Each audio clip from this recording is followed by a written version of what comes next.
Nomiki Show. Clash momentarily for class solidarity. Cash circulating, give the masses back its currency. Greed from elites, oligarchs stay fed. Deep state, fake fed, everybody break bread. Racism, homophobia, sexism, religion in this melting pot we live in. Time to build a new system, unionize labor rights. Highlight the issue, talking heads left is best. The saga continues. The Nomiki Show. Hello and welcome to the Nomiki Show. I am Nomiki Konst, and it is Friday, July 23rd, in the depths of summer. That's where we are right now. It is hot pretty much everywhere on the planet, and if it is not hot, it is flooding. And also everywhere on the planet, there's a whole lot of vax denial. There are anti-vaxxers who have decided that this is their moment to shine, to hold up civilization, to end civilization as we know it, to beat climate change. Because if you're not going to get killed by climate change, and I'm not joking, you probably will from the new variants of Delta, or the Delta virus will continue and it'll continue transforming. After the show on Wednesday, I had to go through the main area in front of the legislature here in Athens, Greece, called Syntagma Square. And there was an anti-vax rally there being led by the far right. So far right that they were calling the current center-right, which is in a coalition with the far right, administration here, communists, because they had said that they want to impose vaccinations, mandatory vaccinations for all public employees. Nurses, that's the big one. And of course, you had factions of the right-wing nationalist party come together, and they decided to protest the Mitsotakis government, calling them communists. And so the Mitsotakis government brought out the police, and there was violence. Yes, because it is so far left to bring out the police and hit people who are at a rally. That is so far left. So, things are crazy everywhere. This is happening all over the planet. The spread of misinformation, it has not been contained. And we're going to talk about that on the show today. Just how do we control the information fight? This is something I think a lot of folks in our space, in the left podcasting space and YouTube space, have been dealing with in our own ways, whether it's, taking on left hosts that have suddenly created alliances with the right wing and the populist right, or supposed pseudo-populist right.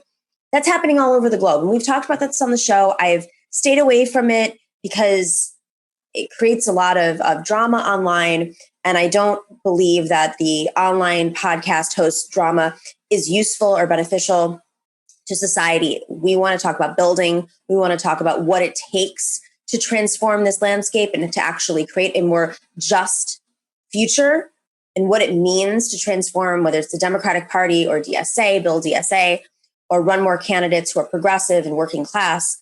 That's what we want to focus on. And so I really don't like to get caught up in this crazy drama that's online. But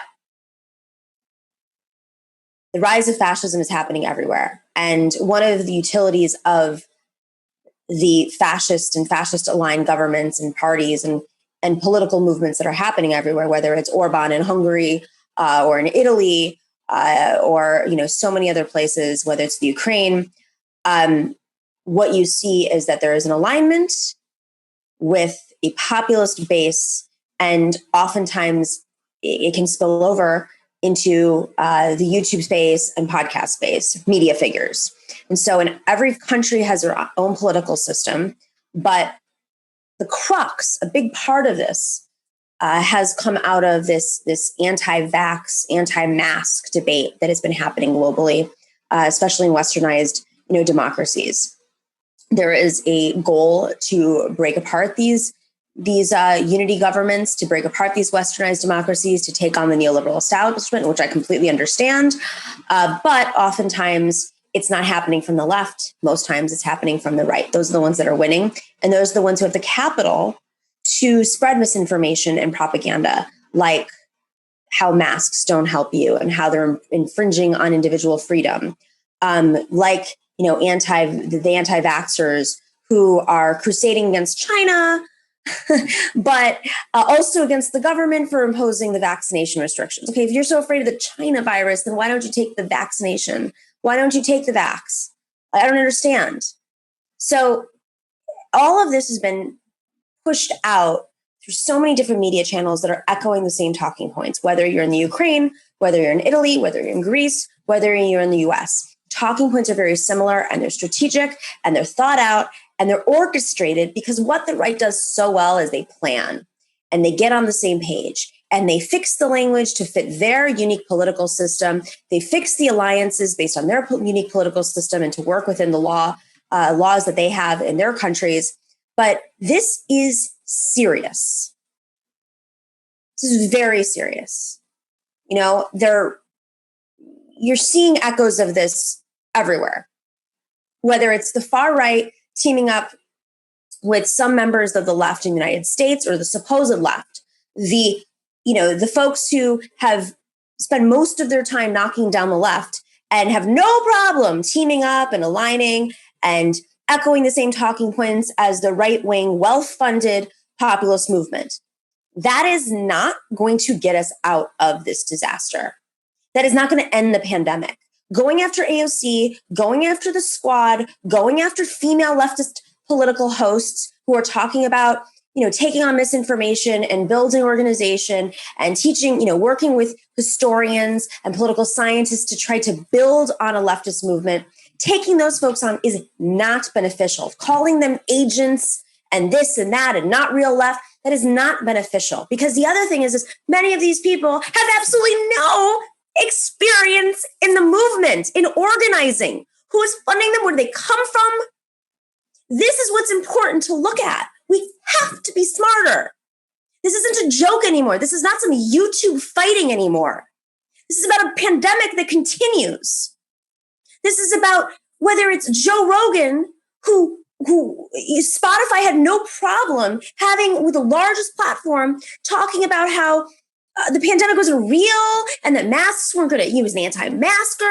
Whether it's platforming these folks and major corporations platforming them, who are having their own internal coups, editorial coups in the corporations for not having any editorial standards. This is not censorship. This is called editorialism. And that is a design. Steve Bannon created a school in Italy a couple of years ago to train people all over the world to echo these talking points, these anti-China talking points, these censorship talking points. Anytime somebody goes, look at Marjorie Taylor Greene. Anytime somebody says something, you're censoring me. You're censoring me. Well, you are spreading information that endangers the future of society. With your power, this democracy that we live in, the supposed democracy we live in, with free speech comes great responsibility. And the privilege of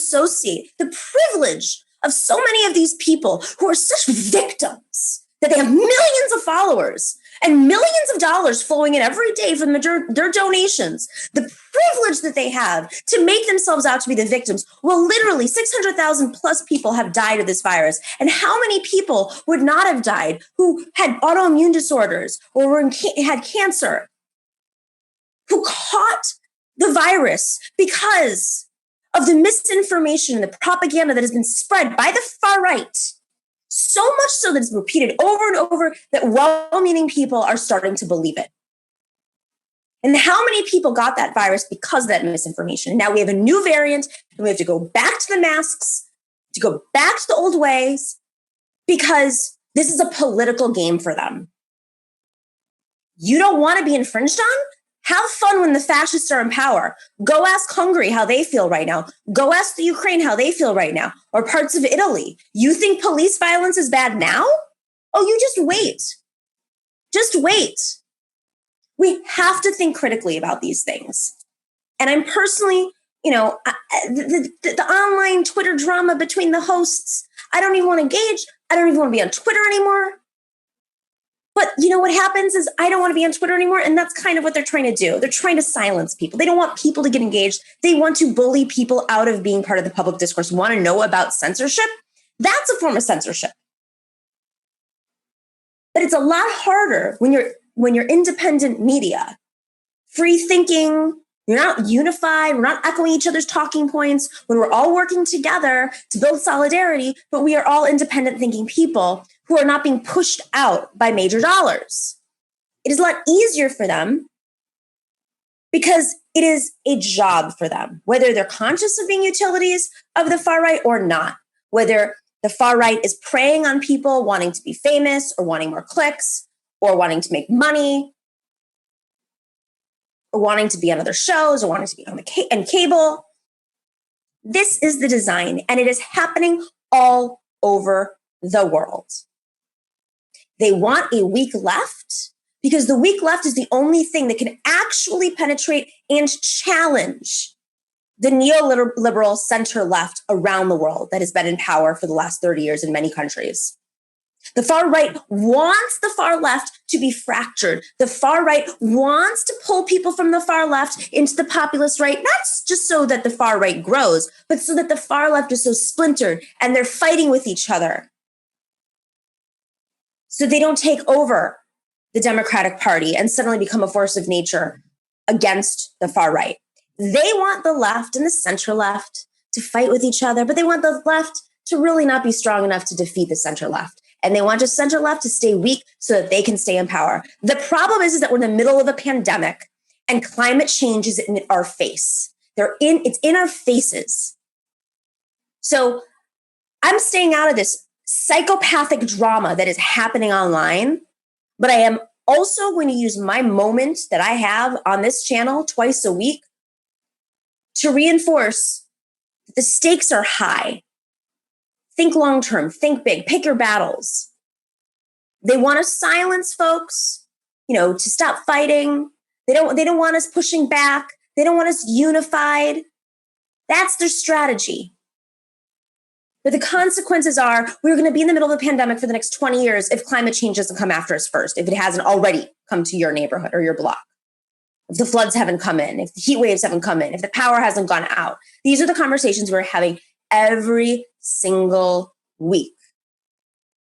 The consequences are too dire. The stakes are too high. I say stay out of the Twitter drama and focus on what's important. And if you have a friend that falls for this stuff, maybe just remind them that this is the strategy.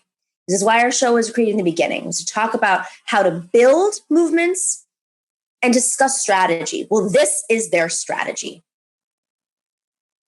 All right, guys, we have a wonderful show today. We are going to be talking about a lot of this stuff with our dear friend Francesca Fiorentini. She's going to be on in the second part of the first hour.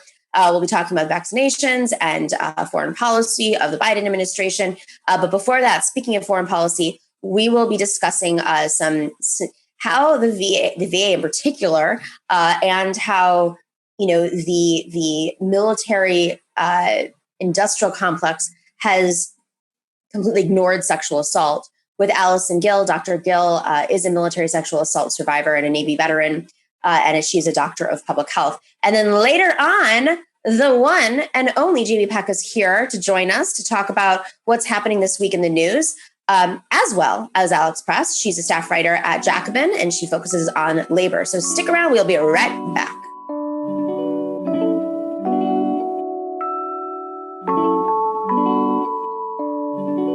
Welcome back to the Nomiki Show. Allison Gill, Dr. Gill, is a doctor of public health. She's a Navy veteran, and she's a military sexual assault survivor, as well as the host of the Daily Beans podcast. Dr. Gill, thank you so much for joining us and for being so courageous and talking about these issues that are so hard to discuss, especially publicly, and really, turning it into your work. Oh, I'm so glad to be here. Thanks for having me. I appreciate it. Nice. So you're a Navy veteran. And you experienced sexual assault in the military, which, thank goodness this is now being discussed in a more open way, partly due to some of the developments that we're going to discuss later on in the podcast or in the show. But what did you serve and what was your experience like? Well, I went in 94. That was the year that they first started letting women into the nuclear program. And because I tested well, they were really trying to recruit women into that program. So I accepted the offer. But when I got to the school, to Naval Nuclear Power Training Command in Orlando, it was me and maybe I think 2 or 3 other women and about 600 men. They were so ill prepared to accept women that they didn't even have a GYN on base, for example. So it was kind of, they had like special barracks way away from everyone else. So it was a little odd. And of course it was off-putting because all of the men had to be trained on sensitivity and sexual harassment, which made them all very angry before we got there. Shocked. Yeah. So we were already kind of set up to not be welcomed. But it was, and the school was also very difficult.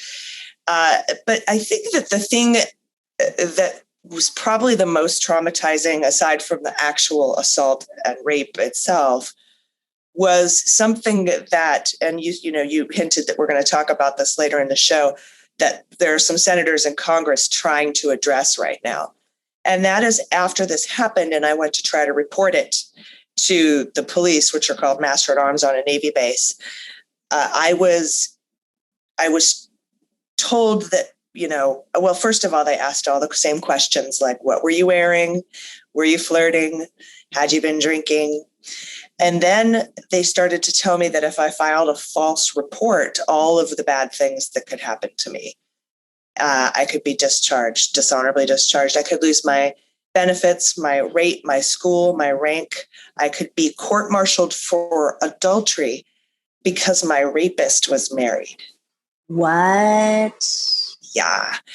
And I found out later when I had appeared in the film, The Invisible War, that was used for a lot of people. Many, many women and men were told that they would be charged with adultery for filing a false rape report because their rapist was married. And so this kind of, and like I said, that language was repeated over and over again by so many survivors when they tried to report their assaults and their rapes. And that, I think, was why it was so important that we started fighting to take the decision whether or not to file and prosecute rape charges out of the chain of command of the military. That is horrifying. So you filed, and then I mean, I guess the doctor's like, what happened? I mean, did the person fight back? What happened to the person who raped you? Oh, I did not file a report. They scared the bejesus out of me, so I did not file a report. And in fact, their language was so pointed when they, said, you were drinking, you were flirting with this guy. Look, you were wearing this. It was nighttime. You were at a party. Let's just chalk this up to a bad judgment on your part. And I was 19. I was very young, 20. And I believed that. And that's why so many men, women, people who are survivors of assault and rape, military or otherwise, internalize it and blame themselves. And in fact, I blamed myself so hard, so much. I internalized their language, and it impacted me so much that many years later, when my best friend was assaulted, their words came out of my mouth to my best friend. Why were you drinking? Why did you invite him over? Why were you flirting? This victim shaming and blaming coming out of my mouth. And so whenever I hear people say that, particularly women, I always try to remember that perhaps they are blaming themselves for an attack that they survived, and to probably try to have that conversation with them as well. But that's one of the biggest regrets of my life, and why I was so angry at the people who did this and wouldn't let me report it, and that there was nobody there to take my report, was because of what happened with my best friend and how I internalized it so much. It's terrible. It's awful. Had you, there were how many women that were in the military? 4, you said? 3 or 4 on base. Had you heard of any other experiences? Had it, no. No. And as a matter of fact, because of the threats that were laid upon me about dishonorable discharge, losing my benefits, etc. I didn't tell. I kept it a secret. And also, like I said, I fully believed it was my fault. So there wouldn't have been anything to tell, you know? So when did you come forward? When did you realize? I mean, I guess this is the first question. I am myself a victim. So many women are victims of sexual assault. I know for myself, I didn't even realize it until 10 years later. And then suddenly it was like, oh, because of those internalized issues and just the normalcy and not really understanding what sexual assault was and all of the issues that you're laying out, it's so normal, right? It's unfortunately very normal. So you did realize it right away because you'd gone through the process of understanding what it meant to file a report, but then holding that in and then taking all the internalized messaging, all the messaging that they gave you and internalizing that. What did it take for you to kind of crack open and realize, oh, this is not right, and I am a victim? Yeah, well, and that kind of internalization started immediately after the assault, just based on the culture that we live in. When I turned to my assailant and said, I didn't want to do that. I had been drugged and woke up the next morning. And I said, I didn't want to do that. And he looked at me and said, oh, are you going to cry rape? So that's like hit one, you know. And then I go try to report, dig, and they push it. And just like you, 10 years. It took 10 years for me to even realize that anything happened to me. And the way that it cracked open was because you can't have that kind of traumatic event happen to you without having some sort of physiological issues bubble to the surface at some point. And for me, it was panic attacks. I started having panic attacks. And I didn't even recognize what they were. And I thought I was having a heart attack. I was, 32, 31 years old, thinking I'm having a cardiac event. So I drive myself to the VA because I've never been to the VA, but I'm a veteran, so they have to help me, right? And they took an EKG, brought me in. They're like, you're not having a heart attack. And they've seen this a million times. I've never seen it. And so they start asking me the questions like, have you ever been in combat? Asking me these post-traumatic stress screening questions. And they asked if I had ever been sexually assaulted. And I was like, no. And I was like, well, there was this one thing that happened, but that was my fault, And they're like, no, that's not your fault. And that's when they started to get me into programs to talk to people and et cetera. Mm-hmm. And I mean, in this point, it's many years later. I mean, the fact that there even were people who are equipped to even relay that to you at the VA is pretty incredible, especially, it's what, 2004. Yeah, that's amazing.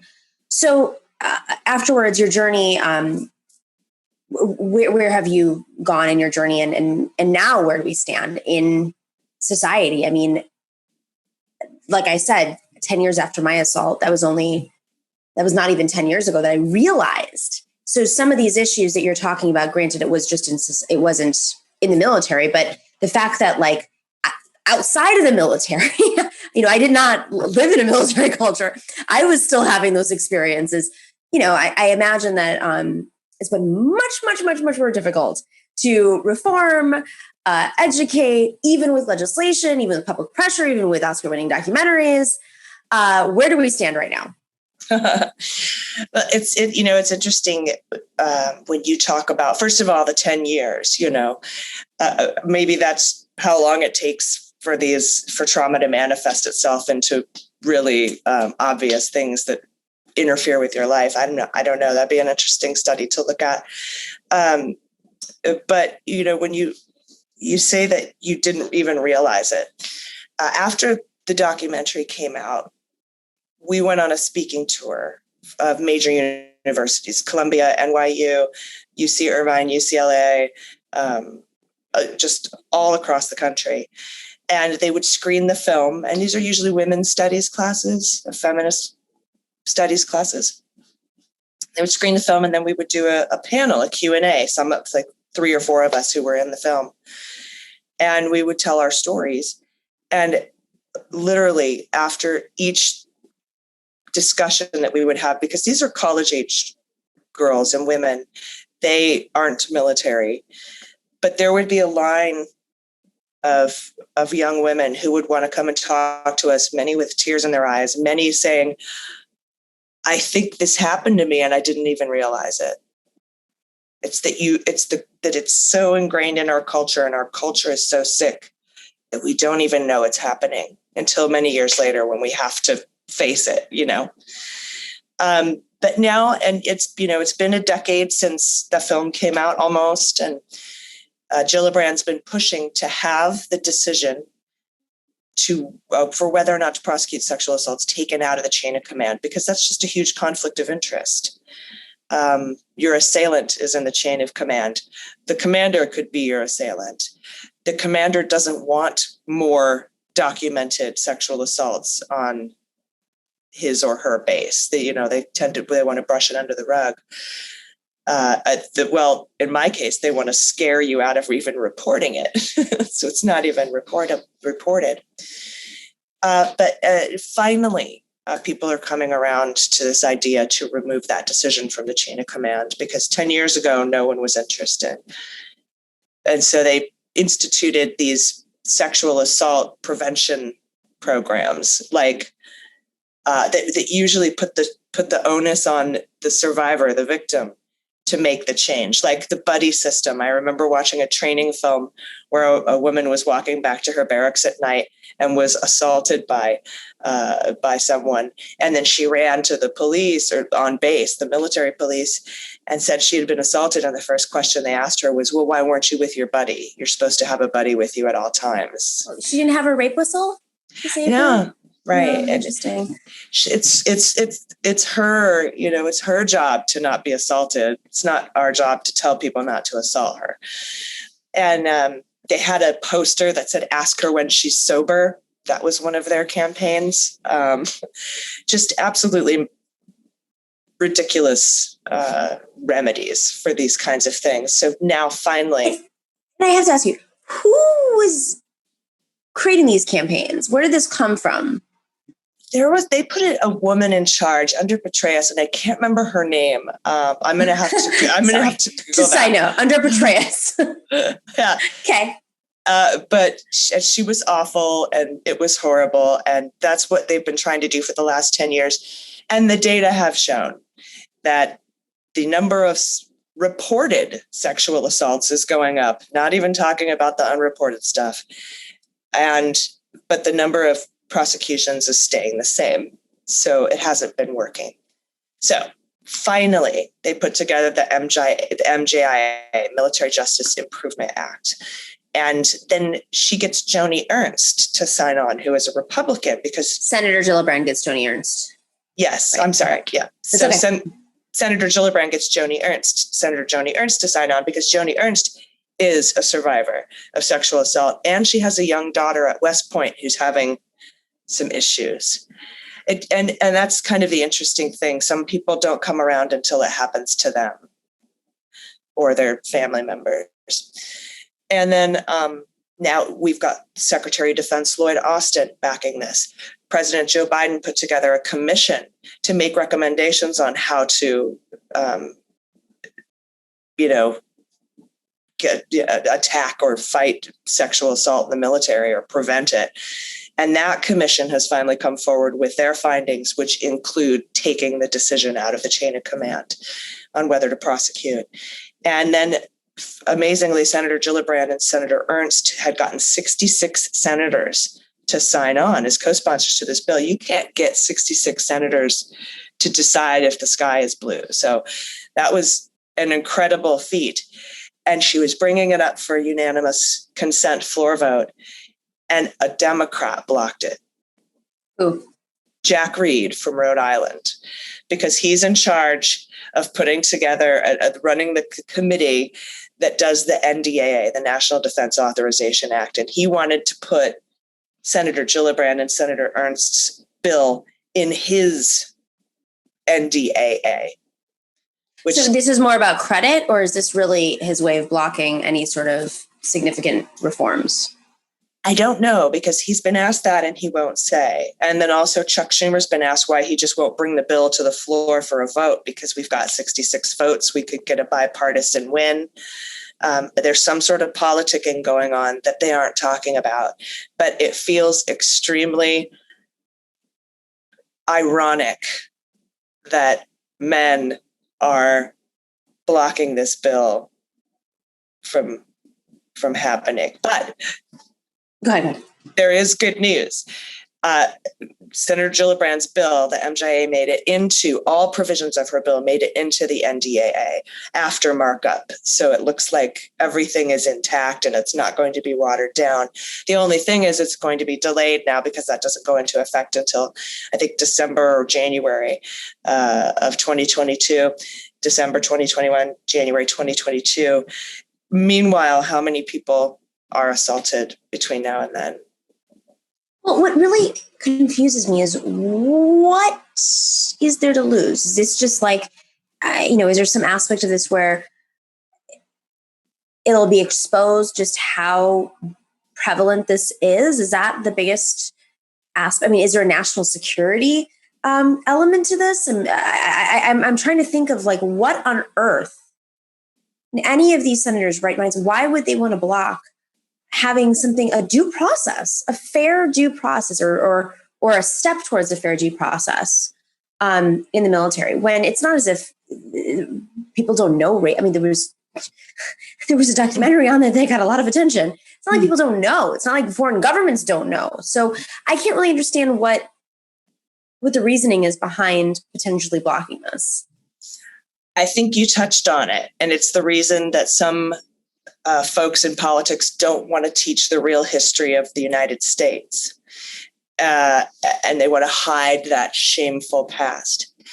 I think maybe national security, but mostly I think powerful politics, powerful politicians in the United States want commanders to continue to have control over what happens on their base. Because if we actually allow people to report sexual assault in the military, these numbers are going to explode, and that's going to look bad, and it needs to, honestly. Are there other countries that you're aware of that have a better process of reporting and trying sexual assault perpetrators and protecting, those who've been victims or are survivors of sexual assault in the military?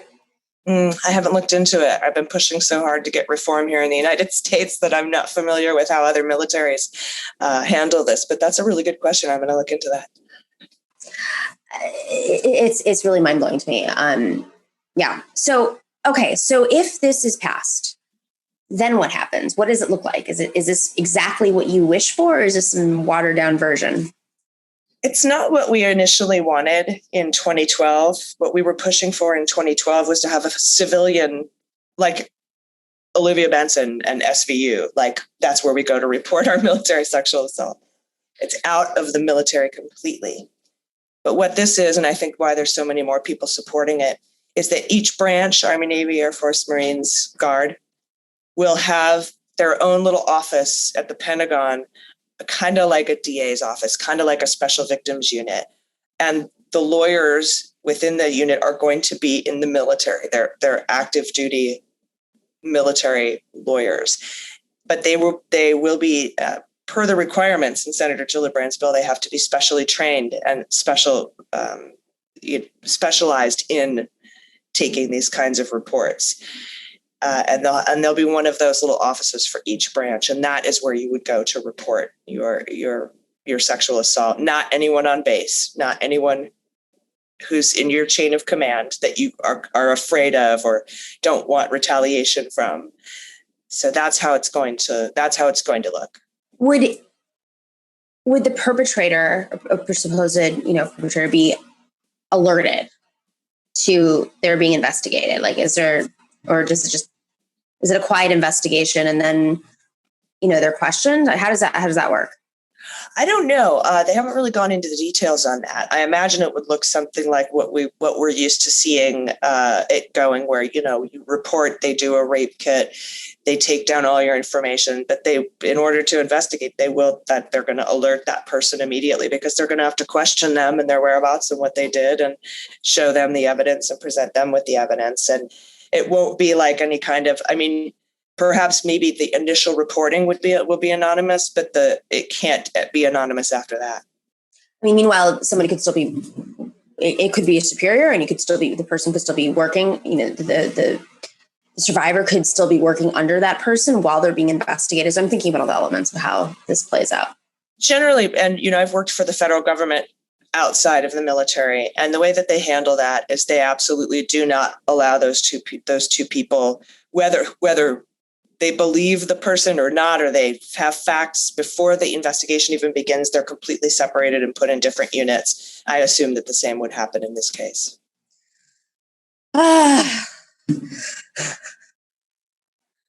Doom and gloom.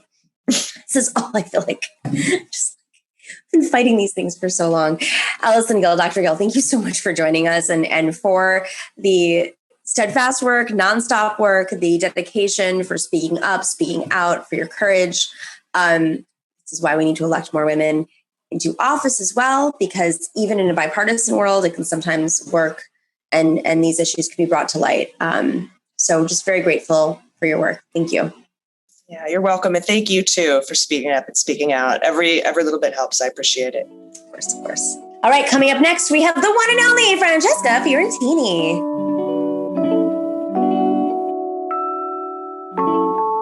Welcome back to the Nomiki Show. I am so honored that our dear friend Francesca Fiorentini is doing this show so early in the morning that she just had her first sip of coffee while it is 7 p.m.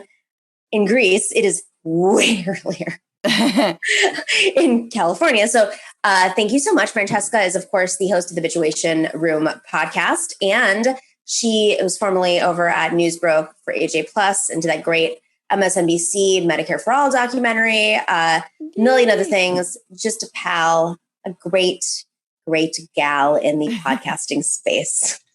Thanks, Nomiki. There's that. Woo.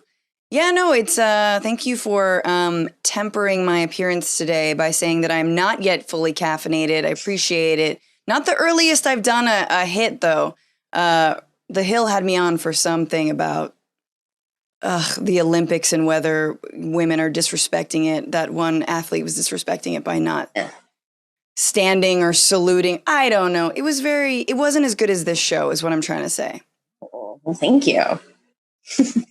No, it's fascinating because, like, in the old days when I used to do more cable news, I would sit there on. It's not fascinating at all. It's painful. I would do these like really late night, post debate analyses, and then be like, "Can you stick around? And can you do the morning show at 4 o'clock in the morning?" So I would go home. I would sleep for 2 hours. Then finally got to the point. You can only do this when you're young. Like, I can't do it now. I can't. I'll just say no. I'm like, not worth it. Not happening. I'd rather just like do my own thing. I would sleep in the green room. I would wipe my makeup down so I wouldn't like break out. And then 2 hours later, I'd put it all back on. I constantly smelled like hair product, like all the different hair products just piled in. I would walk into a room and be like, what is that perfume? I'm like, it's called CNN and Fox all mixed together. Oh, God. That is not a good perfume. It's like Dracar Noir. It's not good. It's a little gross. You have to watch your drink when you have it on. No, I get it. No, that's exactly right. I mean, look, you do it for your show and I'll do it for your show. But it's so good to be here. I'm glad that you're still doing your show, albeit all the way from Greece, the mother country. Yes, the mother of democracy, the birthplace of the Olympics, because this is the day that the Olympics launch. I guess we should talk about that, sort of. The Olympics start today, guys. Turns out the Olympics are kind of effed up. I don't know if you guys realized it. Super Finally, effed up. These stories are coming out. But I don't want to talk about the Olympics, at least yet. I feel like we have a lot of time to do so. Also, side note, I just have to share because I had a reaction just now. This is very Greece. A cat just jumped off of a ledge, in a very aggressive way, off of a tree onto a ledge into my windowsill. So if you saw me go like this, it's because cat just jumped. Yeah. All right. So something did happen in Greece that I talked about at the top of the show. And after the show on Wednesday, I stumbled upon a protest by anti-vaxxers who call themselves folks who want the freedom to choose. And a lot of these folks are affiliated with the far, far, far right in Greece.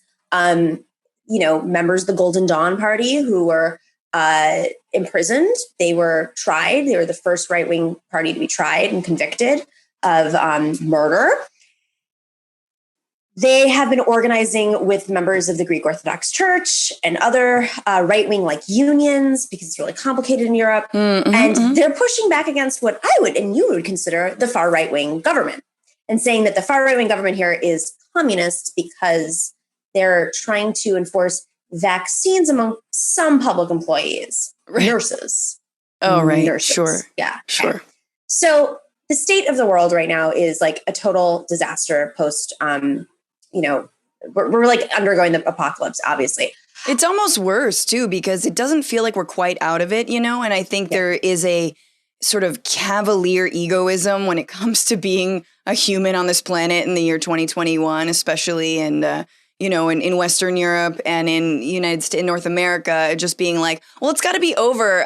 Can I order it on Amazon for the pandemic to be over? And it's like, no, actually, it is going to continue unless we fundamentally change. I mean, it feels like a wake up call. It feels like sort of a World War III without just the amount of bloodshed and terrifying horribleness, like there is a lot of loss of life, but at least we're not like demonizing a population, except for Chinese, of course. Okay, let me backtrack on this. But the point is like, it's like, there is an angst. And I think the right is so good at capitalizing on that fear and anger that I think we all have, and trying to radicalize people to their side.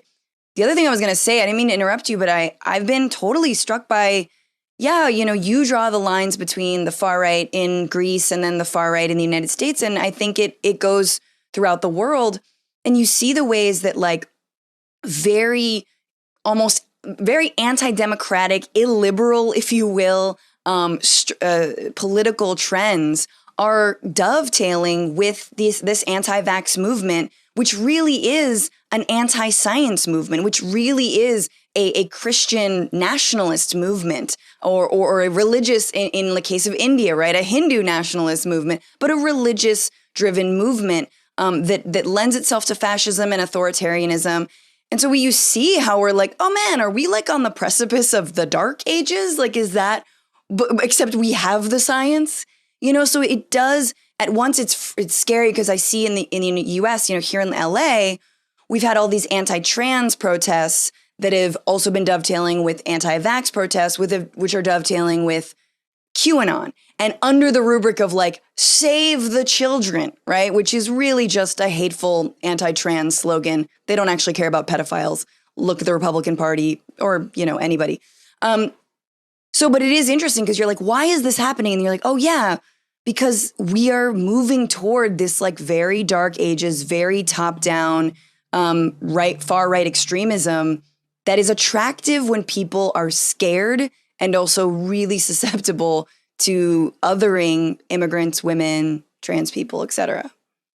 I was at this conference last week in Greece, and it was I would say anything from the far left to the left wing of the center left parties of some countries, because obviously every single country is different. I just have to reinforce this. You can't compare, the center left and one European country to the center left in the United States, to the point where everyone I spoke to was a Bernie supporter. So let's just make that very clear. That makes it simple, because it's Europe. How do they fight online? They must have amazing online fights then.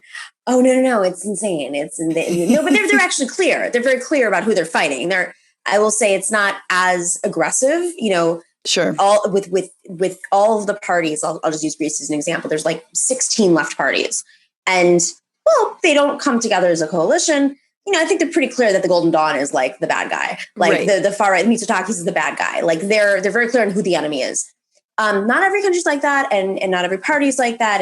But what you do see is the center left parties. I would say that the parties, the neoliberal parties, the folks who, or the neoliberal leadership in center-left parties, whether it's labor, where obviously there's divide in labor between the far left, the socialist left, the more traditional socialist left, and the neoliberal left. There's been that divide in the UK, which I think a lot of folks are much more fluent in, or other countries. Here it's PASOK that's dying in Greece, or in Puerto Rico. It's the Populares who were in power, and now there's new forces coming to kind of challenge on the left in different forms. But oftentimes you'll see some of these new parties on the left will garner some support from a populist right, or try to pull support from a populist right, which is not unnormal, right? It's like when Bernie Sanders said, okay, I can appeal to a Trump voter in the general election. Not the same situation entirely, but on the alternative side, the media is where it gets really confusing. And Joe Biden obviously won. The Democratic Party is extremely sophisticated because they control their own primaries. So the establishment can control a little bit more so. But there are complaints that Joe Biden is not doing enough to counter the misinformation and the disinformation that has been spreading, whether it's in our own country or globally. And it doesn't happen, as you know so well, doesn't happen organically. It is a created, devised, orchestrated, well-funded mechanism. And the right wing works with each other internationally. Yeah. And so it's how the protesters in Syntagma Square were blaming China. And funny, the protesters in Arizona are blaming China. And don't believe in the science and think that the government's authoritarian for forcing a vaccine. So, I mean, what could a Biden administration really, like, you and I, offline, we talk about these things a lot. What could they potentially do? What are some first steps? What are some ideas? What do you do to understand? I have to say that I'm not convinced they're not doing it, especially when it comes to vaccine reticence in like Black and brown communities that have been, historically targeted and lied to when it comes to healthcare. But I do think that like the right freaked out when Biden was like, we're going to go door to door. But that is what needs to happen. There needs to be more coordination, between local doctors, neighborhood doctors, if those even exist anymore. But so I'm not convinced we're not seeing some of the rollout specifically among those kinds of populations, which is great. The other thing, though, I'd say is that it's what a wasted gift getting the vaccine early, first, and plentiful was when you have no mechanism for enforcement whatsoever. And I don't mean making sure people have been vaccinated. I mean making sure that businesses like restaurants and bars, like, yoga studios, which is its whole other thing, but that they are enforcing a vaccine card, right? Suddenly that's trampling on our freedom. But the problem is that there needs to be some kind of incentive. Yes, there are government campaigns. I've seen a few ads. I was like, okay, that's kind of cute. It's like people partying, having fun. And then it's like, get vaccinated. Yeah. But if businesses are not enforcing anything, and if there's not assistance for them to enforce that, or, whether, God, I don't want to give the cops another job. Let's be real. But if there is not incentive for people to get vaccinated, they will not be vaccinated. That's just it. Like that. So like tax breaks. That's usually what their incentives I don't know. are. There could be tax breaks for enforcement if businesses do enforce, funds to help them do that, extra loans if they're doing it right. Because there needs to be a signal to the unvaccinated community that, look, you don't get the same rights and privileges. Let's be real, because you could be spreading this virus. And people do need to work, and people do need to go out and like eat and whatever and socialize. That is part of our economy. That's part of our sanity. But part of our safety is that you get vaccinated. And businesses are so scared, rightfully so, because they don't, they want all the business they can get. They don't want another thing to do. I get that. But that is, to me, that's my only solution. And I know people are like, well, we're like, even people on the left, we're so obsessed with this idea of independence and freedom. And even we flirt with a little libertarianism. And I'm like, yeah, except that's how we all die. That's also why we turn around and say, well, your healthcare is your responsibility. And it's like, it's a slippery slope. It's a slippery slope. There's both, and I think on the other hand, I also think that like, it's so funny that the far right is all about personal responsibility. Oh, if you die, it's your fault. If you're homeless and unhoused, it's your fault. And they apply it even to this of like personal responsibility, except they move in the opposite direction. It's like actually personal responsibility. Because at this point, I'm starting to believe in personal responsibility too. I'm like, yeah, it's your responsibility to get vaccinated. But, they're like, no, that means you can die. That's fine. You can die. Last thing I'll say is that Joe Biden did have a town hall and openly said, if you're vaccinated, you won't get COVID. Which was fact checked by the CNN. Not true. Yeah. Like literally that day, how many breakthrough infections were there? Not true. It will prevent you from going to the hospital. It'll prevent you from extreme symptoms and prevent you from death. That's pretty damn worth it. But man, why is the president saying that kind of stuff? Right? Well, I think, there's lots of reasons he might be.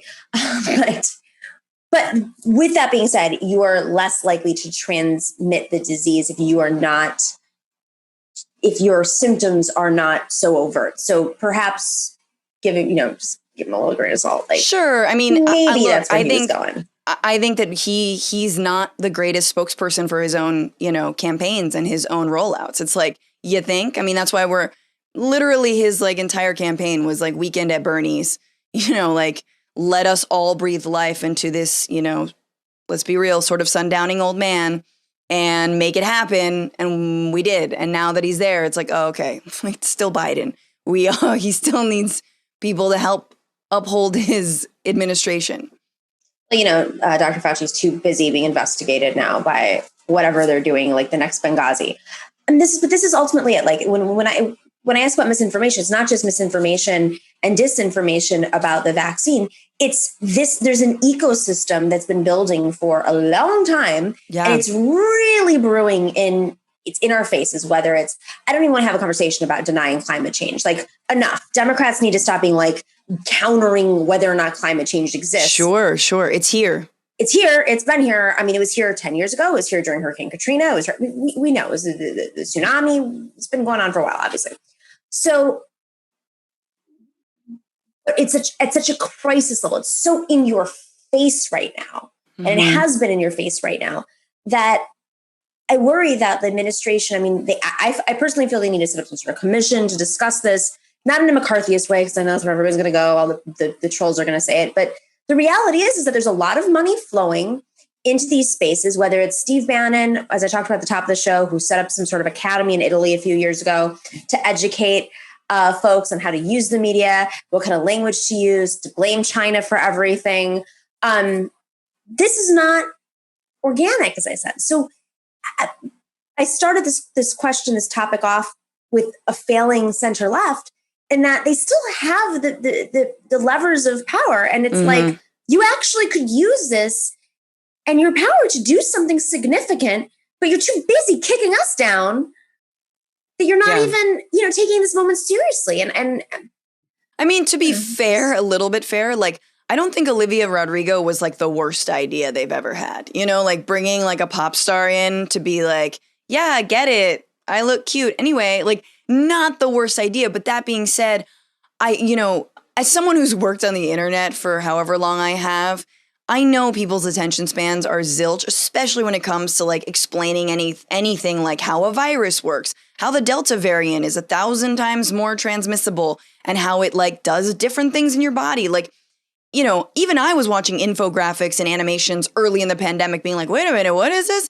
We need that every day. Like every day, it shouldn't be Fauci. It really should just be an infographic from the CDC explaining exactly how it works. Use little animations.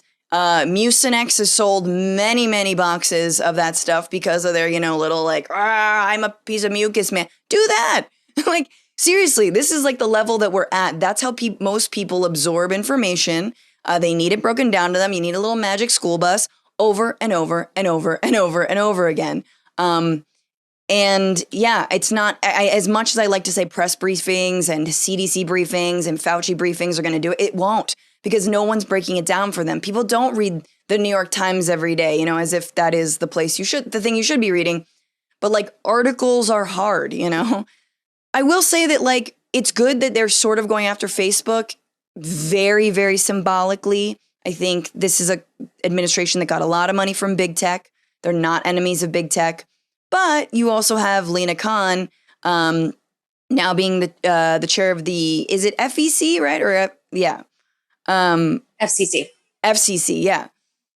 That one. And, Federal Elections Commission, right, Communications Commission. Federal Communications. I thought it was the other FE. FEC is the one that does the money for the campaigns. The money in the campaigns thing. That's but so having someone like Lena Khan is really important. And also just having these public spats with Facebook, I think, is good. Yeah, they haven't taken down any. I mean, Facebook needs to be nationalized. Let's get over ourselves at this point. And that's his biggest fear. I mean, that book that came out recently, or is coming out this week or something, about Mark Zuckerberg, his biggest fear was the nationalization of Facebook. But Facebook is just one piece. I mean, you and I both know in this ecosystem, there is an algorithmic advantage to being a white man taking on women, which overlaps with the strategy of the fascist right and the messaging strategy. So much of this stuff has been like leaked and examined and researched at this point that it's not even worth, diving into. But all of these, there's a reason why the Christian right wants to go after women's rights. There's a reason why the Christian right is denying science. There's a reason why now much of the Christian right is saying, don't get your vaccine. Get it? Yeah. It's power. It's a power structure. There's nothing new. This has been going on for years. So much so that, as Brad says, our producer says, during smallpox in the 1910s, travelers needed to show one of three things: a vaccination certificate, a properly scarred arm, or a pitted face, which indicated that they had survived smallpox. So that was their vaccine passport. And, I'm sure we've all seen these memes and things that are blogs that are out talking about how, when smallpox happened, or the pandemic of the 1920s, there were anti-vaxxers. But misinformation is spreading at a time, and as it did in the 20s, when fascism is on the rise, when there are right-wing governments that are taking power, but we also have climate change. So yeah, I mean, look, as someone who early in when I was being politicized in the early 2000s, who was lamenting the lack of alternative media, it's like, the concentration of media is incredibly problematic for a healthy functioning democracy. The over-democratization of information also seems to be a problem for a healthy functioning democracy. Meaning, I'm going to counter that though, because it's not really democratized. People can respond in a democratized way, but the algorithms are not democratic. You and I both know. Yeah, no, these platforms, they target, we know which communities and people they target. We know the kinds of things they lift up. And we also know that, actual fake news travels at something like 400 times the rate as regular news. So what are you, how are you even going to it's difficult to get the truth out generally. It's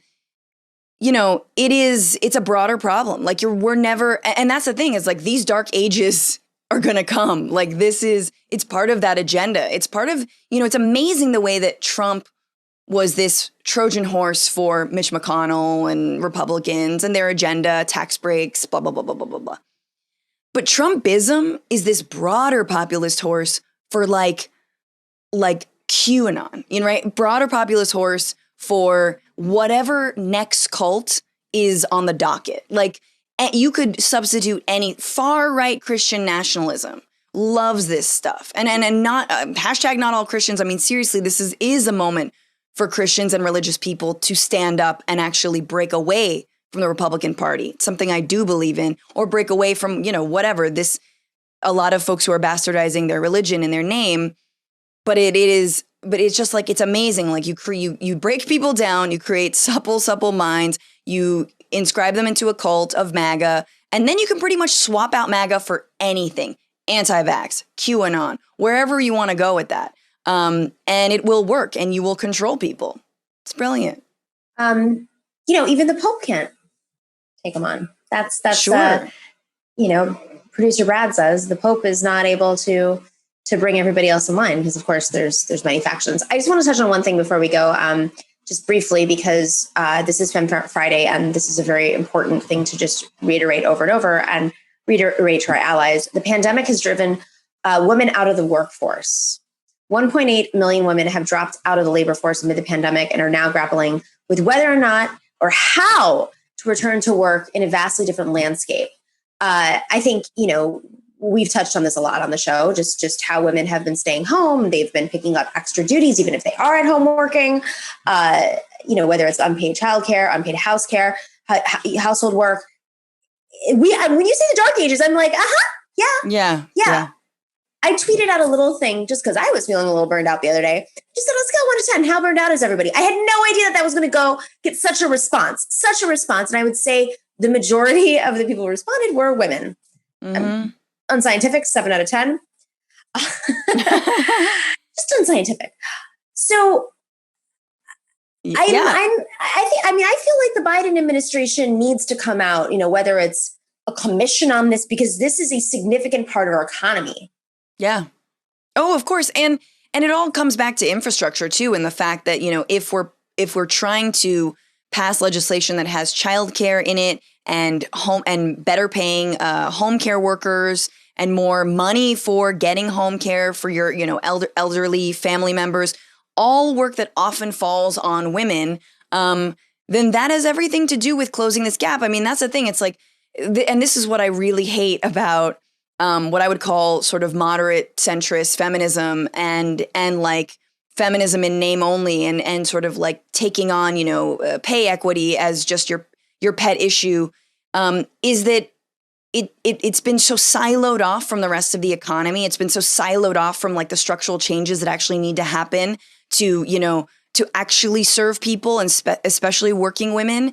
And now you can't run from it anymore. Now you can't have it be a pet issue. Now it can't just be like, well, we need to close the pay gap. And yeah, that's my thing. It's like the pay gap is like worse than ever. Like the pay gap is slipping and slipping and slipping, and we know that it disproportionately affects Black and brown women, of course. But now it's not just your pet issue. It's linked to everything. It's linked to everything like childcare and home care and workers' rights and union rights and the right to time off and the right to sick leave, and a $15/$20 minimum wage. All of those things are linked. And so I do think it is a wake-up call to some feminists and organizations to say, ooh, we got to go much harder on this because this economy is leaving women behind, and it doesn't seem like anyone is taking the action to make sure that this doesn't get worse. The frustration I have is that we continue fighting the same fight for decades and don't adjust them to the moment, because as you're continuing to fight the same fight, whether it's the $15 minimum wage that started over 10 years ago, or, equal pay, for instance, which, or ERA, like this is something that's very complicated and divisive, even in the feminist movement. But that is a fight that we've been having since the 70s. We have not adjusted it to the crises of the moment. The right just keeps adjusting as they go. And we, as a feminist movement, this is why solidarity matters. But also look at Amazon, for instance. What percentage of the workforce at Amazon is female and women of color? And they just basically worked their asses off so a giant penis face, Botox penis face, and a penis device could go to space and just like measure his penis up against 3 other penises or 2 other penises. Yeah, just a collection of dicks. Yeah, that's really what it was. I mean, and what a slap in the face. I think just I could talk forever about what was going on with all the billionaire space race. Set aside whether or not there's scientific research, I know I've been looking into that. Not even that amazing. Second, set aside whether or not we should go to space. Look at when this is happening. What a slap in the face. What salt in the wounds of working people that this is happening still in the midst of a pandemic, still when people are being kicked off their unemployment, are unable to find work, are, struggling to take care of their children at home. Like, it is egregious. It should be a crime. And the record money that, Bezos has made, right, in the pandemic, he became a trillionaire in the pandemic. So Like, okay, his $200 at what million point do we revolt? Like, Like, I mean, this is so funny. Yeah, no, exactly. Oh God, don't get me started, Nomiki. No, but like it is like if we are not rising up now, because no one seems to have a problem with this, right? The media doesn't have a problem covering it. Businesses seem to not have a problem with it, obviously. So who's going to speak on our behalf? This is ultimately it. I think like I'm having little mental cracks. Like, you know, when you get, with all due respect to anybody who's had a stroke before, but I've had family members who've had strokes, and you have like these little mini, sometimes you have little mini strokes. I feel like I'm having little mini like mental break. Every single show, I'm just like, what is it going to take? What is it? I don't have anything else to say, guys. I am sorry. This is a show about building. I'm having guests on, and I just asked them the same question. What is it going to take? Yeah. Really? And that's it. Francesca, you're the best. No, likewise, Nomiki. Thank you so much for having me, and always good to be on your show. Enjoy your coffee. Cheers.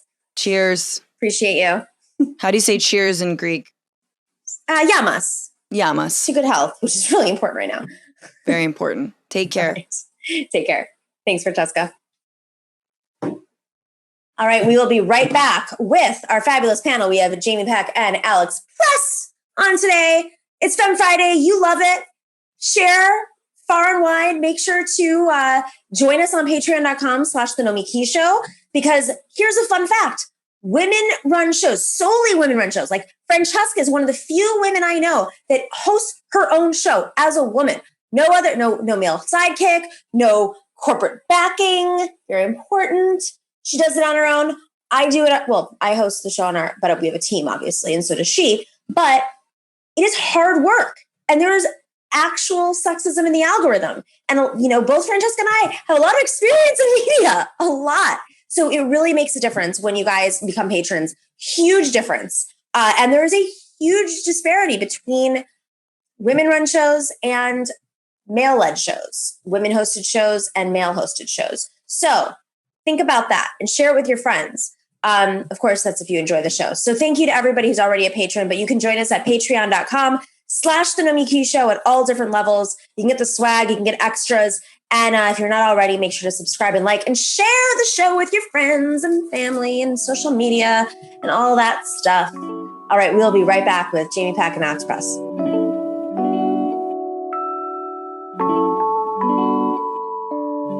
Welcome back to the Nomiki Show. We have some breaking news. Brad has informed me that he's happy to wear a dress if it helps the show out. I guess he's like the Harry Styles of our show. He said he's open to it. I'm open to wearing pants. I'm wearing a dress. Dresses are really comfortable. That is the one thing I gotta say. Like, I feel like people don't understand just how freeing a dress is. And maybe they do understand it. Whatever. It's gender non-specific. So literally do whatever you want to do. I don't care. We don't care. Paint your nails. Don't paint your nails. Dye your hair. Don't dye your hair. Get Botox. Don't get Botox. Whatever everybody's fighting over on the internet. I don't cares. So Brad, be you. Just be you. Do whatever you want. And he also says vasectomies are mandatory. So this is like our test situation. I'm going to wait until this little round of right-wing dies out before we force the vasectomies, because that's what I'm running for president in 2028. Vasectomies for all. They'll be free too, just like vaccines. Yes. All right. I guess you guys, a nice way to ease into that is to talk about my addiction to CBD, but only some type of CBD. There's only a specific CBD that I use. I am a loyal, just knocked something over. I am a loyal Sunset Lake CBD user because Sunset Lake CBD is incredible. They're craft farmer-owned company. They ship their craft CBD from their farm in Vermont to your door. It's high quality. I'll tell you all about it in a second, but I want you guys to understand first that they have all types of products. They have gummies, they have salves, they have coffee CBD that my mom loves. She's addicted to. There's tinctures, which is what I use to go to sleep every night. I put it in my water, I put it in my tea. I mix it with some ginger juice that I squeeze. I got a whole thing. I like create a whole concoction. I'll do like CBD cocktails, but not really with alcohol, just like some sparkling water, some ginger, some lemon, and some CBD. I have recipes. Maybe I should come out with recipes. That could be a thing.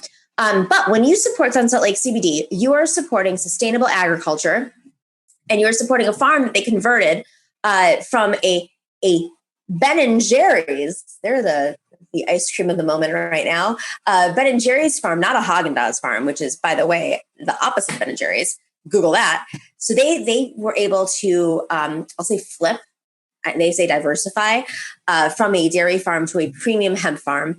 And when you support Sunset Lake CBD, you are supporting sustainable agriculture that is enhancing rural communities that have been ignored by our government, as we know so well.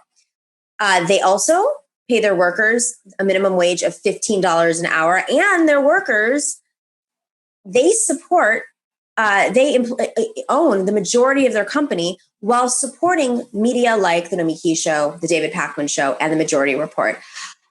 I know I talk about them all the time. I really do use their products. I really do use the tinctures. I really do eat the gummies occasionally because I don't want to eat so much sugar. I really have loved their fudge. The dog biscuits, you can eat them with your dog or your cat. I don't know if your cats are into, I don't know what other animals eat peanut butter, but I know humans like peanut butter and I know like dogs like peanut butter. So you can eat them together and bond if you're weird like that. Or you can just eat them like Sam Cedar does on his own. But they have all sorts of products. I really love their salve as well. I use it on my arm all the time. I have like a little bit of a thing on my arm, as I've discussed. It is incredible. I also put it under my nose when I do yoga. It's like very aromatic. Incredible product. I'm not joking. There's other CBD out there that I've tried that sucks. Sunset Lake CBD is the best. If you go to sunsetlakecbd.com today, you will get 20% off of your entire order. 20% off. If you type in NOMI, N-O-M-I, go to sunsetlakecbd.com and type in NOMI. That is that. All right, everybody. We'll be right back with our amazing panel.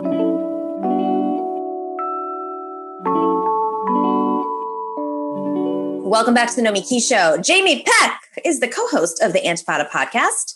And Alex Press is here. She's a staff writer at Jacobin, and she has a piece out right now that's getting a lot of buzz.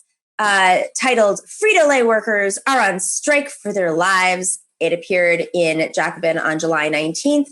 Thanks for joining us for Fun Friday. Thanks so much for having me. Anytime. All right. So, Alex, what's happening over at Frito-Lay? How have folks been organizing the strike? Like, what level did it need to get to for this to happen? Yeah, so things are really, really bad at this Frito-Lay production plant in Topeka, Kansas. So, there have been an increasing number of strikes, but this one I think really caught people's attention because of the conditions that the workers are dealing with. So some of the workers are working 84-hour weeks. That's 7 days a week, 12-hour days. Some of them haven't had a day off in 5 months, including weekends. So again, every single day for 5 months at a really grueling job, right? This is not a luxury kind of like white collar work that you're doing every day. And the result is shocking. So people at the shop talk about suicides. They talk about divorces. It's very clear when you talk to the workers that this like domestic unrest is a huge part of the stress. It's just, families, kids, spouses. If your partner is never there because they're working 12-hour days for 5 months, your marriage falls apart very quickly. And so there's a lot of stress and strain and worries. There have also been heart attacks on the assembly line, with some workers accusing the company of having told them to basically move the body and keep going. Obviously, Frito-Lay is denying that. And just to get a sense, in short of what's going on, the shifts that they work currently, they call them suicides. And I described in the article what that is. So this is where you come in for 8 hours for your regular shift, but then you're forced to work another 4 hours. And then you're called in 4 hours early for your next shift. So you have exactly 8 hours in between. So you've worked 12, you have 8 hours before going back to work another 12. So the fact that they're called suicides, I think, speaks for itself. The company sent a letter to all of the workers recently saying that's not what they're called. Don't call them that. And one worker I spoke to said, we'd never heard of the term that the company is using. They're called suicides. That's what everyone calls them. So that's the reason for the strike. So, okay, so many questions here. First question is, like, why has this been going on for a while at this rate, or is this like a pandemic? Like, is there more demand for potato chips or whatever? Why now? Yeah, so it has gotten a lot worse during the pandemic. So Frito-Lay has seen like a huge growth in sales as people are staying home, eating a lot of fatty foods, sort of eating our feelings as it were. And the people in the plant say that production has been cranked way up. So they said that they're used to working like, a lot more, having more demand on them around the Super Bowl, around holidays, but that now that pace is year round. And that Frito-Lay hasn't responded to any of this by like hiring more people or building out production facilities elsewhere. They say that they're producing chips for other regions of the country that they shouldn't be because Frito-Lay isn't staffing adequately elsewhere either. So they say that they're basically being pushed to the limit and that the pandemic totally intensified this, right? It boosted demand. And also they got to see that their managers could stay home. They weren't at risk in the plant, whereas the workers had to keep coming into this place as coronavirus, outbreaks happened on the shop floor. And so all of this, as with so many other companies during the past year, has just taken grievances that already existed and intensified them to the point that workers just can't take it anymore. Do we have a situation like Jeff Bezos where like the CEO or owner, I don't know how they structure themselves at Frito-Lay. I assume they're publicly traded. They're just that the CEOs are making way more money than ever, or the profits are just so much higher and it's not being constant. Why not hire more people? This is insane. This is a human rights violation. Yeah, totally. I mean, so Frito-Lay is part of PepsiCo and stocks are way up for Pepsi. They have seen huge revenue. Again, similar thing. Frito is part of that increased revenue, but also it's other parts of the company as well. So yeah, people at the top are making way more money. But at the end of the day, like companies don't want to adequately staff, right? Because that includes huge outlays of new costs for every new worker, right? There are certain benefits around. At the plant in Topeka, the workers talk about how there's high turnover, which is true at a lot of other places. Like I read a lot about Amazon and their high turnover is a big thing. And the reason for that, again, is that especially this plant, because they actually do have a union, which we can talk about. If you keep workers that have seniority, you're going to pay them more. They're going to have more benefits. They're going to have more confidence in demanding their rights on the shop floor. But if you just make it so bad that people keep leaving and then you can just bring in new people, you start those people at a lower wage and they don't know their rights. And so this is a cost saving measure. And that's what the workers say that they feel the Frito-Lay is doing, that they're constantly trying to get people out the door and have new people come in who will start at a lower rate. Just a quick question, and I'd love to hear Jamie's thoughts. When did they unionize? So they've been union for something like 50 years now. And there's some internal tensions, right? Because how did it get to this point? How did it get this bad if you have a union? And so they're local 218 of the Bakers Union, BCGTM. And their local has had sort of new leadership that's a little more willing to fight. So this is part of how it gets to a strike now. But it's worth noting that, there were previous contract offers in this negotiation and the workers voted them down again and again. So at this point, it's the workers on the shop floor who are pushing for better conditions. And I think local leadership is fighting and there's some tension about whether the international is supporting them in that way.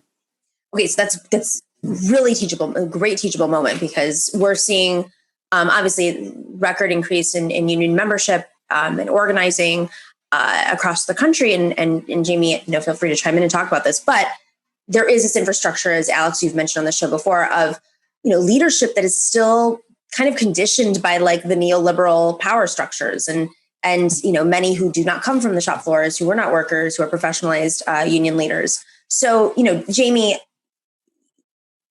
as a DSA member, as somebody who's active in this, and do you feel that DSA and labor workers are doing enough? Meaning when I say enough, I mean moving at the rate needed to, based on just this extraordinary set of circumstances that workers are facing across the spectrum, given the pandemic and the economy collapsing. Honestly, I'm not on the labor committee, so I don't want to comment on something that I am not an expert on. I know whenever a big high-profile strike action happens, DSA members are there and scrambling to go support the workers on the picket line. We saw it in Hunts Point. Unfortunately, if we don't have any DSA members working there, there's only so much that we could do, because the more successful organizing drives all come organically from the workers themselves. So unless we had somebody actually working in the factory or salting, as they say in the biz, our role would be limited to a support role. The thing about this plan is there are DSA members there. So, that's great. Yeah. I think often people assume there are not, but in fact, when you see sort of a revival of a local these days, it's either, it's somewhat, there are militants, whether they're DSA or not, obviously is a question, but, I won't go into it because I don't think they're particularly public about it, but the left is there. And that's part of why people are voting down contracts and pushing for better conditions. Do you think it's happening enough? I mean, do you think that leadership, obviously we're generalizing here, but whether it's like RWDSU, showing up in Bessemer and supporting the organizing there, but there was, pushback later and criticism later, but why Bessemer, not Staten Island, where RWDSU is based in New York, and it's a little bit possibly easier. Just one criticism. Can you kind of like maybe explain some of these dynamics between leadership and how they choose where to organize, where they support, and why, and what the movement is like internally in different states, obviously. Yeah. I mean, Kentucky is not necessarily to be synonymous with like left-leaning, DSA like stronghold, but yeah, I mean, it's very complicated, right? Like, are they doing enough? Are we doing enough? I don't know what that means exactly, right? Because people are doing what they can. And there are obviously fights being had about people who say don't want to take risks or don't want to take on new organizing. There are discussions about whether it's more important to quote unquote service a local, which means, sort of like handling grievances, keeping up the conditions on the shop floor versus using those conditions to go help organize new shops.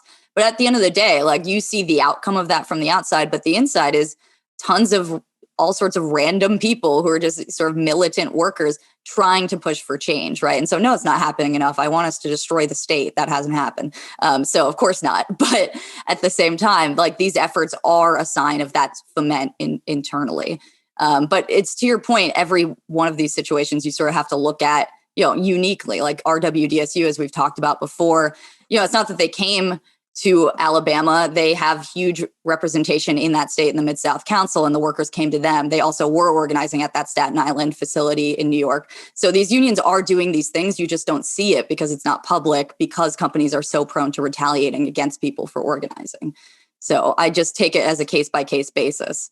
But yes, we always need more militants. We always need more people fighting for better conditions, both, in the union leadership and on the shop floor. I want to shift gears a little bit because the anti-vaxxers are basically going to kill us all before climate change does. So let's talk about this a little bit. Wait, can I just add one? Go ahead, Jamie, of course. Can I just add one plug? Really a timeless plug. If you want to learn about why the bosses would make the same workers work longer hours rather than hire more workers, guess who talks about that? Daddy Marx. It's all here, baby. I just read this part. It's pretty great. So if you want to understand a really insane system and why these people would be behaving in such a blatantly antisocial way, check it out. And check out my new show, Everybody Loves Communism, where we read leftist theories so you don't have to. I did not know about this. When does that air and where does it air? It's on fans.fm/Everybody Loves Communism. We're trying to put them out every week. It's very new, so it's a little sporadic right now, but we've got 2 episodes out already. One on the Communist Manifesto and one on the critique of the Gotha program by Daddy Marx. And each episode, in true nerd fashion, is like 2 or 3 parts because we like to bring in a guest for a deeper discussion of the thing that we're talking about. So not to turn this into self-promotion hour, but I'll save you, Jamie, by saying that there is a great passage in Capital. This is a classic thing I would say on a show, but about overwork and underwork, right? Because often we so think of these as separate things. Like some part of the working class is overworked, like these workers in Topeka. They have to work 80 hours a week or at least 60 hours a week, totally unfathomable. And then there's another part of the working class that can't get a job at all. And we sort of pit these against each other, like their demands are different, but in fact, they're incredibly tied. And yeah, I mean, in Capital, Marx sort of lays out how this is 2 sides of the same coin, right? You have a class that is kept out of employment to keep disciplining the workers who have employment to accept worse and worse conditions, and ditto sort of the opposite effect of these 2 sides sort of being served to pressure each other, when in fact, they're both struggling under the, lash of the boss. And so they have the same enemy, but so often are pitted against each other. And that's exactly what's happening in Topeka. I mean, there are unemployed people in this country who might look at someone saying, I have too much work, and might feel resentful. But in fact, the fact that the employer can decide who has a job, who doesn't, and what kind of working conditions they have to put up with, that is the problem. It's a problem of control. Mm-hmm. Yeah, and then we get into talking about what you do with these relative surplus populations, these people who are kept out of work and used to discipline the existing labor force. It's not hard to see how that ties into the prison industrial complex and the purpose that serves in capitalism. Meaning unpaid labor or very, very low paid labor. And as a means of sort of both warehousing these populations and actively recreating and maintaining them as a population, to say nothing of the slave labor that goes on in prison. But yeah, you got to do something with them, right? And then we have neoliberal ideology that says, hey, it's your own fault as an individual if you're in jail. You fucked up. Like, they don't want you to look at the systemic factors. We actually saw this really interestingly play out, well, in an incredibly depressing way in Bessemer, in that there's a jail near the Amazon warehouse there. And there were some reporting talked about how people who were just out of, who had just been released, who were having trouble getting jobs because they had records, were then being recruited to work as extremely temporary workers at Amazon who weren't eligible for the union and were being sort of told to wear vote no swag and otherwise sort of argue against the union on the shop floor. So the way these groups are divided and then pitted against each other, I think, was made incredibly concrete in that struggle. And are we also seeing this? I am doing work in Puerto Rico on this documentary, and they just privatized the power grid there. It used to be, PREPA was the public utility for power utility, and without going into the nuances, everything. Basically, the Puerto Rican legislature, they can't agree on anything, but they could agree on not privatizing it. But there's a fiscal control board who was like, so cute, we're still going to privatize you.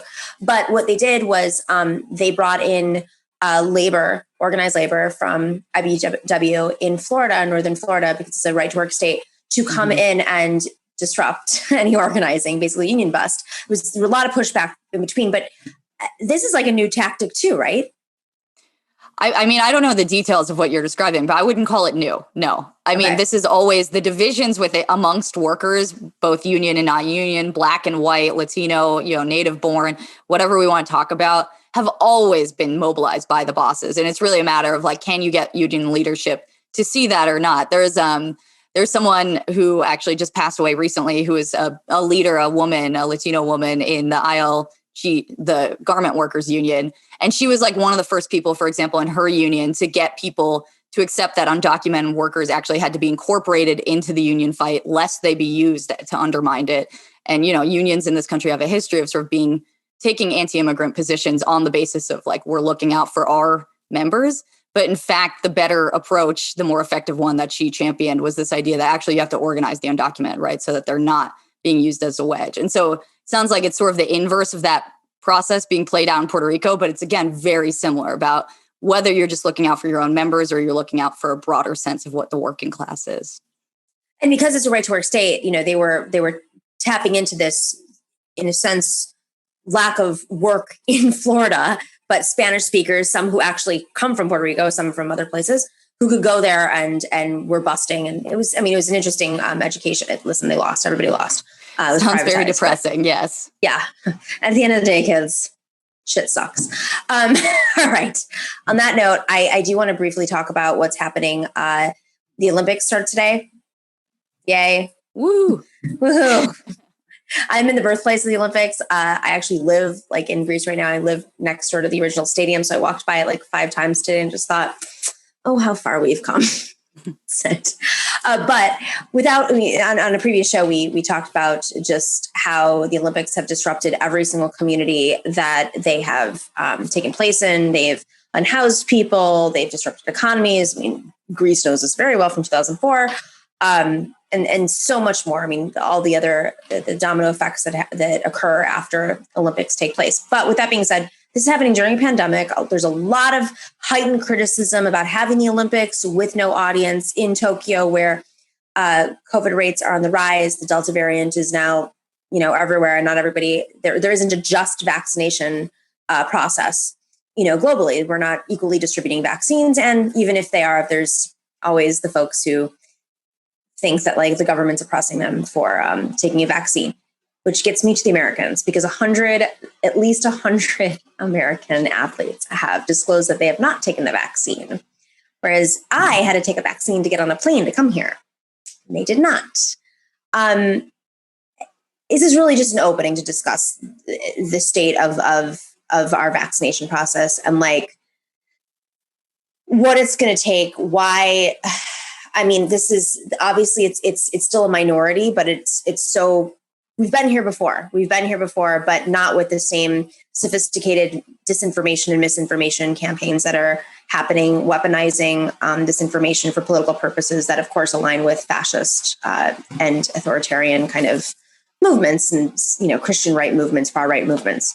So I just want to open it up and talk about this. And I feel like on the left, we don't talk about this enough, but it's like kind of a serious issue at this point. Well, it's interesting that you would align the anti-vaxxers with far-right movements, because that's not necessarily the case, right? Not all of them. You're right. But the information's being the China aspect of it.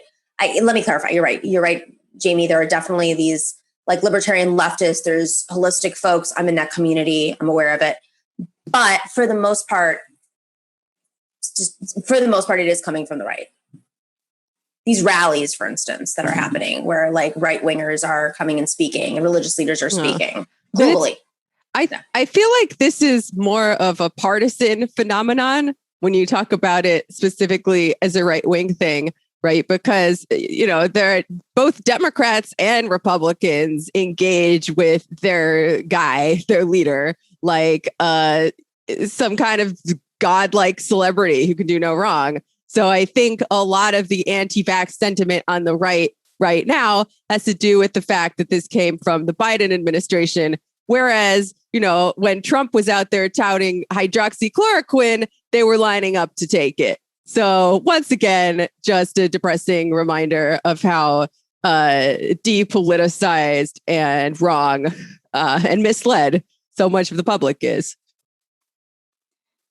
I mean, it's totally nuts that the United States, this is even a conversation about getting vaccinated or not. Like, other countries, I mean, the people on the left don't talk about this that much. I think a lot of people do, but those who don't, like I certainly don't, because we tend to focus more about patent regimes and the fact that people in many other countries around the world are still being told they won't get vaccinated for like decades. I mean, and the countries that want to defy these patent sort of rules and regimes are afraid of being retaliated against by the big pharma companies for, say, voting to have a TRIPS waiver, for example. They're just afraid that down the line, this will make them, vulnerable to being punished by these companies to getting vaccines.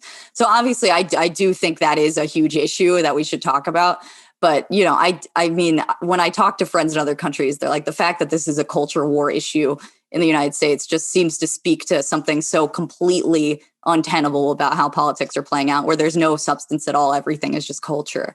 And so if it is happening internationally. I mean, there was a huge anti-vax, which we talked about the show earlier before the segment, huge anti-vax rally here with the Golden Dawn. Like what? And then like the taxi workers and like nurses, because the traditionally center-right government, which is actually much more far-right, decided that they were going to mandate that nurses, public nurses for public hospitals, have to be vaccinated. What? I mean, that's their outrageous, pushback as they're on the streets, and of course the police started beating folks because it's a right government. So it's happening in other countries. It's not just a U.S. thing. It's just kind of coming to play in a different way. But with that being said, my own taxi driver, as we're driving through and supporting, and he's listening to right-wing media, was saying that it's Biden and Mitsotakis, the right-wing government here, who are just partnering up, and that Trump is the only person who can save us. So it's spilling over for sure. And I would just add that I think it was in New York, there was a union that did lead a rally against mandates for public hospital workers being vaccinated, which I don't know. My position on this is it's totally true that workers are split on this issue. There are plenty of union members who work in hospitals that don't want to get vaccinated. But I do think that a union leading a rally rather than simply sort of minding its business, keeping its mouth shut and trying to win people to being vaccinated is very much a mistake. But yeah, you're right that this is happening everywhere. Well, this is a big example of lowercase L liberalism, right? This idea of bourgeois rights, individual rights are being the most important thing. And it's really the state's job to uphold those and respect them because they are sacrosanct. Actually, guess what? We live in a society, and sometimes the right of the individual to not get vaccinated is outweighed by the needs of the community. And, there's a lot of criticisms we could make of the Chinese government, but at the end of the day, I think in this instance, they had a much better concept of how you balance those things. It is true that I do think part of this, and why I sort of said it was an American phenomenon, but you're right, Nomiki, that's not just an American phenomenon, is that it comes back to this incredible individualism that's a product of totally lowered expectations and understanding of what like solidarity and shared risk is, that you have people going around and saying, I have no social obligation to, my fellow person at all. And that's how we get where we are. Yeah. Which is why it just seems so odd. Like when you're in these European countries and you're like, how is this, when there is much more of a communal, just in the culture, forget about the government, the culture is much more communal and taking care of your grandparent and your sick loved one, but misinformation is spreading in a different way here. And maybe it has to do with austerity politics and just dissatisfaction with the government here. And I can only speak on behalf of the Greeks. Yeah, I am interested in, so you said that a lot of the Olympic athletes aren't vaccinated, and I'm an NBA fan. And this was also true of NBA players. And people were like, how could they do this? Their bodies are so important. They make so much money off of being healthy. Why would, I don't know, LeBron James or someone like that not get vaccinated? It's like, it is an interesting question that maybe is not so relevant politically, but just these are people who care so much about their bodies and want to have total control. So if there's any uncertainty about what a vaccine is going to do to you, it actually seems to make a lot more sense to me that elite athletes would have hesitancy about this because it's something entering their body that they don't have control over. So I wonder if that is at play with the American Olympic athletes. I think there's probably a lot of things at play. There are a lot of reasons people don't trust the government. Some of those reasons are good reasons. Some of those reasons are bad reasons, right? If you want to look at the history of the government doing bad shit to people's bodies, I think Black Americans have reason to distrust the government more than anybody else. So, I understand it coming from certain people more than others. It's interesting you say that because another aspect of the Puerto Rican, the pharmaceutical capital of the globe, for much of the last 70 years, so much testing was done on Puerto Rican people and women in particular over the last, they were doing horrible testing. The forced sterilization campaigns played out there. Forced sterilization, other testing that was done by the first 50 years of government was the governors and pretty much everybody in Puerto Rican government was a point where U.S. were stateside, not Puerto Ricans. Some doctors who were on the cover of Time magazine, for instance, who put forward this forced sterilization process was just a racist guy. And he would write these crazy letters to the president and other folks. And finally it was exposed, years later. But, on the mainland, he was deified as being the best doctor in the world who helped end polio. But then, in Puerto Rico, he's extremely racist and sexist and classist and so many different issues. I bring this up because they had, at least a month ago, the highest vaccination rate or second highest vaccination on the globe. So I'm curious, how psychologically people who are so skeptical of these types of programs were able to and willing to get the vaccinations so quickly. And maybe it's just because it's an island, and islands have been, in places where vaccines are available, even in Greece, I'll use that example again, the islands have been getting vaccinated at a faster rate. Maybe it has to do with tourism. I'm not sure. But I think all this stuff it would be really interesting to look back at and see the causality. Yeah, and I would just shout out, there was a really great essay by this wonderful writer, J. Caspian Kang, in the New Yorker, like 6 months ago, at least, I think at this point, about how vaccination played out in the Bay Area. And he looked at, how did certain sort of skeptical or marginalized communities end up getting vaccinated or otherwise sort of, metabolized into the public health infrastructure in a way that they hadn't been previously or historically. And he just does a great job of actually just going and seeing how this is being done, what the outreach is in certain communities. Also, like the role that the nursing home infrastructure plays and the state's interactions with the healthcare system. And so I would just recommend that essay as far as like one early look. But I think, a lot more has to be sort of analyzed here about what went wrong in the United States versus what went right elsewhere. Yeah.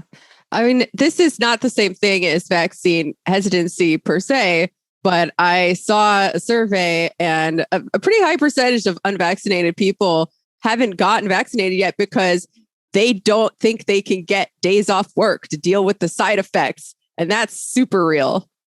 Right. Yeah, I didn't bring that up because I figured the Olympiads don't count as part of those sort of like lower wage or otherwise less free people. But that's totally right, that people constantly are saying that they would get vaccinated, but they're afraid, they can't get the day off and they know that there are going to be side effects. And so they might need another day off.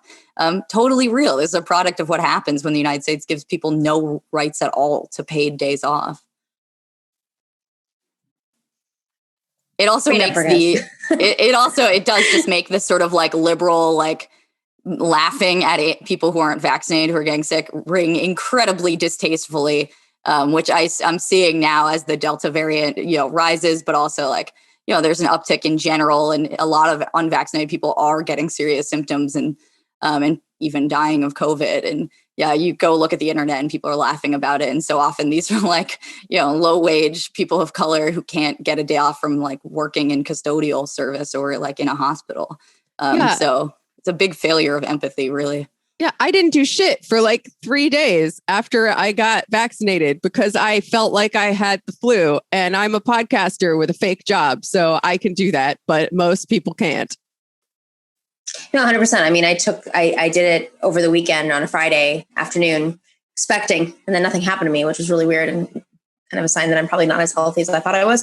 But with that being said, no, it is. It's exacerbating. It's really interesting. And this is something maybe in a few months we can, with a little bit of distance, hopefully discuss at length, like how the vaccine and the pandemic just exacerbated the stress that has created these divisions of income inequality and politics of division at a much, much higher rate. And as you said, Alex, with liberals mocking those who aren't getting vaccinated, it'd be really interesting with a little bit of maybe data to look at and assess and hopefully learn from.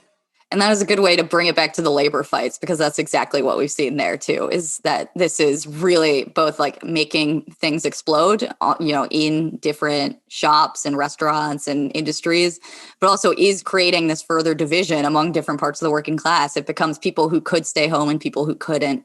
And that, both sides actually need each other to win fights. We need unity among working class people, including white collar people. And instead, we've seen this growing divide because there's just different conditions people are experiencing, different amounts of money being saved from state benefits for people who could work from home versus those who couldn't. And it's a big problem. It does not bode well for the future of working class politics. Great note to end on. Thanks, Alex. Sorry. Does not bode well. Stay tuned. USA. But the anti-sex beds that they are putting in the Olympic dormitories are funny. Let's not lose sight of that. I mean, is that like a labor thing too? Is that the way to exploit them? Like, what are they doing? It's like, they want to keep them from spreading the virus. Wait, so that's real, Jamie? I hadn't really looked into it. I wasn't clear about whether that's really happening. I mean, I saw a story about it, unless I'm being punked. I'm pretty sure it's real. But it's funny to me because if ever there were a population of people equipped to have sex somewhere other than a bed, it's probably Olympic athletes. So I don't know what they're trying to pull there. I really do feel for the people who are Olympic athletes this year. It's just like the Olympic Village and everybody hooking up and like having a great time. Sounds fun, even though I hate the Olympics and in fact successfully helped organize against having them in Boston a few years ago. Yeah. But man, what a ripoff to attend the Bad Vibes Olympics. That's just so unfortunate. And I don't know if you guys have ever been to Japan, but it's like, it's so... Japan is like dichotomy land. Like on one hand, you know, so oppressive when it comes to sex, and then on the other hand, obviously it's out of control. It is the perfect metaphor for this moment, being in Tokyo, in my opinion, my experience. So, and to be clear here, I don't think you talked about, but people in Tokyo are like protesting the Olympics being there, right? Okay. Yes, yeah. I mean on previous shows we have discussed it. Got it. Okay. And we'll continue because it's going to go on for 2 weeks, guys, and we're not going to watch it. We're just going to cover it. It's weird that they're still having it. Like the pandemic is not over. Why are they having the Olympics? Jamie, money is to be made. Amazon needs to advertise. Frito-Lay needs to advertise. And don't forget, we all have to come together because this is a moment when we all have to come together. I mean, I hate to be like capitalism ruins everything and makes everything bad, because that is generally the thing I always say. But there's nothing inherently bad about the idea of people from all over the world coming together to play sports. Like, it's not my thing, but it's fine. It's nice. Like, it's a nice idea. And yet it is so incredibly destructive and horrible the way it's carried out under capitalism. Kind of makes you think. My proposals, ever since we organized against the Olympics in Boston, they were supposed to be there in 2024, and we somehow defeated that, even though everyone who had power in the city, public and private sector, was for it. Our proposal was just you pick somewhere that doesn't have a density, got some empty space, empty-ish. You just host the Olympics there forever. I'm all for the Olympics. I like sports. It's cool. But you got to make it just some place so that you stop destroying every single place that the Olympics committee touches, which is exactly what happens every time.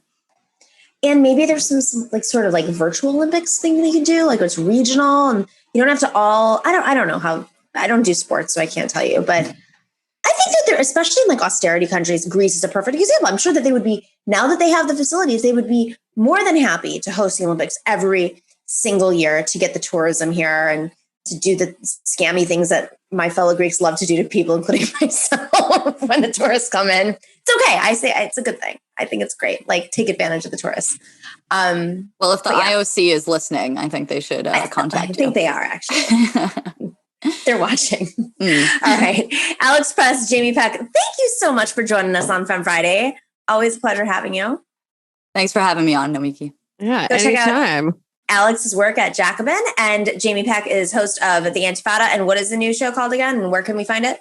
Everybody Loves Communism. It is a new podcast from me and Aaron Thorpe, who you may know from the Frito-Lay Workers Party or his other show, A Time of Monsters, or perhaps from his appearances on the Antifada. It's it's a leftist theory podcast where we do the reading, so you don't have to. And then we bring on super fun guests to have an even deeper discussion of the reading. So, I had a sort of an improbable amount of success with this nerdy niche communist podcast I did called the Antifada. I'm hoping I can reproduce that with something even nerdier. So check it out. Fans.fm/Everybody Loves Communism. This reminds me that I should also plug the podcast I'm doing about Amazon, which is called Primer. And you can find it on Jacobin Radio if you search that on anywhere like Spotify or iTunes, but also patreon.com/Primer podcast. We just put the 7th episode up and it's very fun. I feel like people are getting a lot out of it. You're doing a good job. I really enjoy it. I haven't listened to the 7th one, but thank you. I think it's very good. I guess I'll plug Matriarch too. It's our show, but I'll just start with plugging. Go check out matriarchpack.com. We are, speaking of Amazon, I don't know if I can say this yet. Actually, no, we're going to do something with Amazon soon. I'm not allowed to say it yet, but it's a pretty fucking crazy idea that came to me. Jamie, you'll appreciate this, while I was doing mushrooms in Guatemala. Hell yeah. Sometimes when it comes out, you're going to love it. Sometimes they help. They know things. They're very wise. Oh, it's crazy. It's insane and it's beautiful. So I can't, great teaser, but go to matriarchpack.com, go sign up. And in the meantime, everybody else, go check out all the great work of Alex and Jamie's. Thank you to our audience and stay in solidarity. The Nomiki Show. Clash momentarily for class solidarity. Cash circulating, give the masses back its currency. Greed from elites, oligarchs stay fed. Deep state, fake fed, everybody break bread. Racism, homophobia, sexism, religion in this melting pot we live in. Time to build a new system, unionize labor rights. Highlight the issue, talking heads left is best. The saga continues. The Nomiki Show.